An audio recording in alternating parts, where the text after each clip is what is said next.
हाल ही में अभी honourable Delhi high court के द्वारा उन्नाव रेप केस के अंदर जो एक्यूज्ड हैं कुलदीप सिंह सेंगर, उनके लाइफ इंप्रिजमेंट के सेंटेंस को सस्पेंड कर दिया गया है।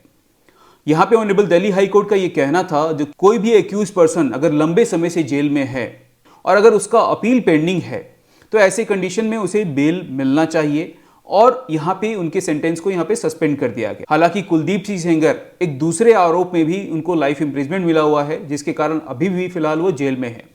लेकिन इस जजमेंट के आने के बाद लोगों में एक आक्रोश है और लोगों को कहना है जो ये कहीं ना कहीं विक्टिम के अगेंस्ट में ये जजमेंट आया है और यहाँ पे विक्टिम को नज़रअंदाज किया गया है।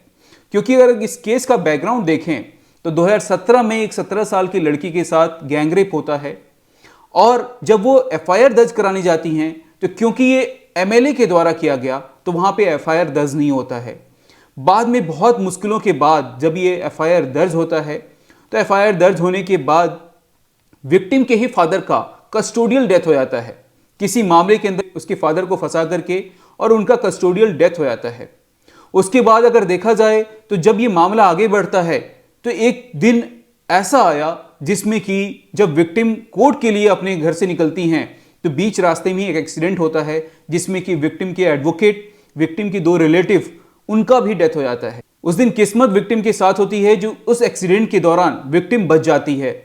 लेकिन जब ये मामला ऑनरेबल सुप्रीम कोर्ट के पास पहुंचा तो ऑनरेबल सुप्रीम कोर्ट का इसमें रुख अपनाया गया और एक प्रोटेक्शन दिया गया विक्टिम को। और उसके बाद ये मामला जब सीबीआई कोर्ट में चला तो सीबीआई कोर्ट ने इसमें एक्यूज कुलदीप सिंह सेंगर को आरोपी माना और यहां पे आरोप सिद्ध हुआ। उसके बाद उन्हें लाइफ इंप्रिजमेंट की सजा सुनाई गई और दोनों मामले में, एक तो रेप के मामले में, दूसरा उनके फादर का जो कस्टोडियल डेथ हुआ था उस मामले में भी एक्यूज बनाया गया।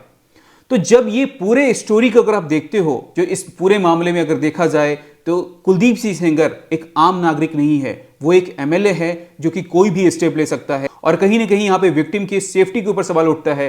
अगर वो फिर से जेल से निकलता है तो हो सकता है जो भी उससे रिलेटेड एविडेंस है उसको भी खत्म किया जाए। और अपील का मामला चल रहा है जिसके कारण ऑनरेबल दिल्ली हाई कोर्ट का इस मामले के अंदर ये जजमेंट आया है। इसमें आपकी क्या राय है, कमेंट करके जरूर बताएं। Thank you so much.